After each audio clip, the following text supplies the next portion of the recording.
Ontem, ontem a Isabela estava me perguntando por que Israel foi atacado, né? E enquanto eu respondia a pergunta dela, surgiam outras perguntas que eu ia respondendo, né? E eu tenho certeza que, assim como a Isabela tem dúvidas não, né? Não sabia, algumas questões básicas sobre o conflito em Israel, o conflito ali entre israelitas e palestinos, né? Israelenses e palestinos. Então eu quero gravar esse vídeo bem rapidinho, resumindo bem rapidinho o início desse conflito, né? Então hoje o conflito em Israel, de israelenses e palestinos ou de israelenses e árabes, esse conflito ele remonta a 3.500 anos atrás aproximadamente. Então o que acontece? Israel, antes de ser uma nação, antes de ser um povo, Israel foi uma família. Então Deus ele se apresenta a Abraão e fala: Abraão, sai do meio da sua terra, sai do meio dos seus parentes e vai para uma terra que eu te mostrarei e farei de ti uma grande nação, né? E o teu nome será grande.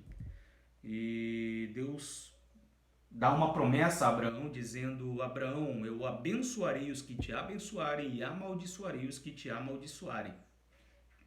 Então Abraão ele sai em obediência a Deus, vai para o Egito.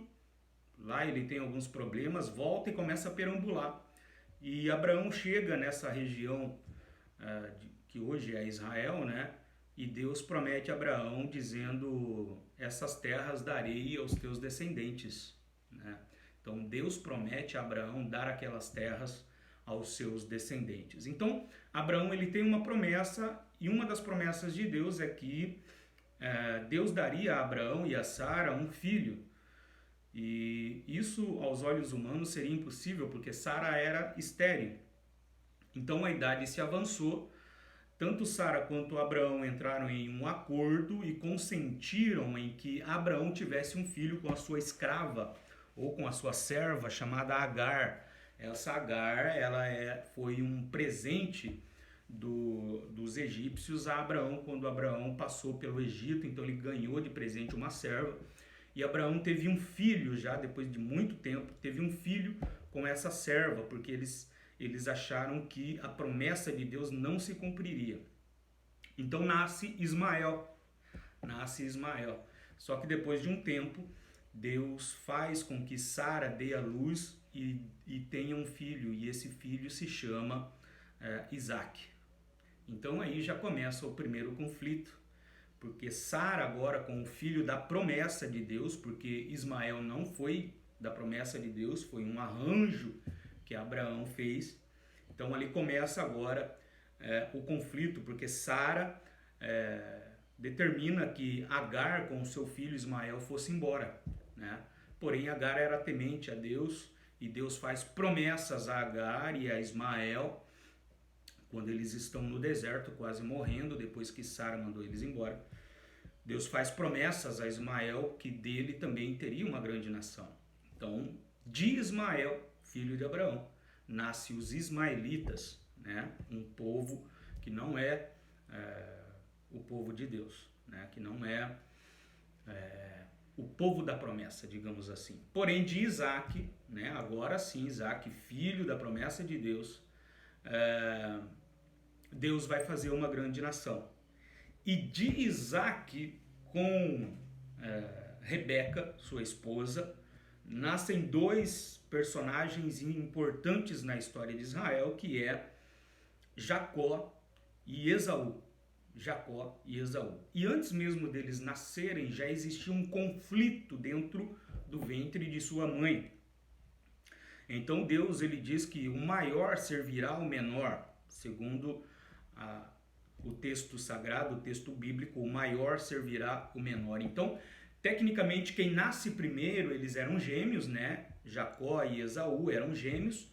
Nasceu primeiro Esaú, tecnicamente, quem nasce primeiro é considerado o mais velho. Então, sobre Esaú estava a promessa de Deus, as bênçãos de Deus, porque na cultura judaica, na cultura de Israel, a figura do filho mais velho é a figura, depois do pai, é a figura do líder, né? E é a figura que Deus abençoa para dar sequência na liderança. Então as bênçãos de Deus estavam sobre Esaú. Porém, Jacó, ele negocia, engana o seu irmão, rouba o seu irmão, negociando esse direito de primogenitura. Então, Esaú, ele abre mão do seu direito de primogenitura e o direito de primogenitura fica com Jacó. Então, a partir daí começa uma guerra entre Jacó e Esaú, porque Esaú se sentiu lesado, se sentiu roubado, e Jacó, por sua vez, o próprio nome já significa, né, usurpador, enganador, né? Então começa uma guerra entre Jacó e Esaú, porém Deus reconhece Jacó como tendo o direito de primogenitura, porque Esaú abriu mão dessa bênção de Deus sobre a sua vida. Então Deus, ele reconcilia Jacó, tem um encontro com Jacó e muda o nome de Jacó, que significa usurpador, suplantador, enganador, para Israel, que significa, se eu não me engano, tá? Pai de multidões. Então, de Jacó, Deus continua a linhagem do seu povo, a partir de Jacó. E a partir de Esaú surge um outro povo, que são os midianitas, que são os edomitas, tá? Edomitas. Os descendentes de Esaú são os edomitas, tá? Os descendentes de Jacó são os israelitas e os descendentes de Ismael são os ismaelitas. Então, Jacó, Israel, né? Agora é Israel e a família de Jacó, a família de Israel, seus 12 filhos, né?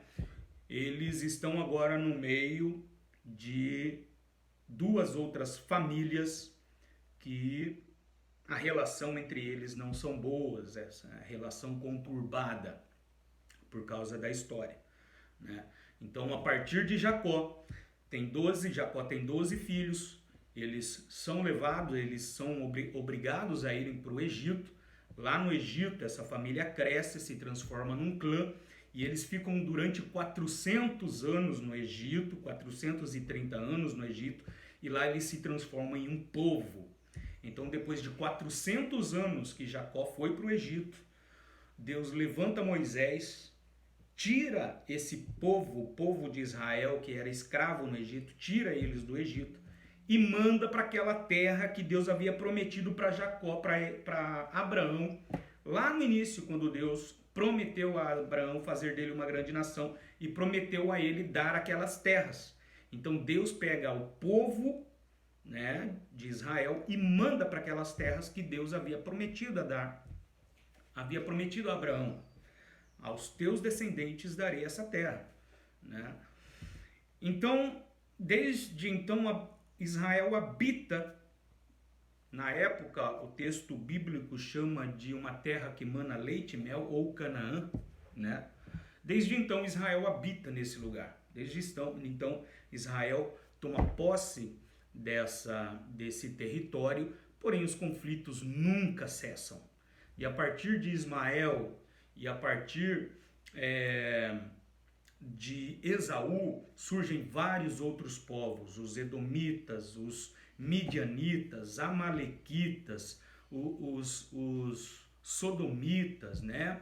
E vários outros povos, os arameus, os filisteus, vários outros povos se voltam contra Israel, e Israel vive em uma constante guerra territorial, geográfica, né? Por que não dizer espiritual também.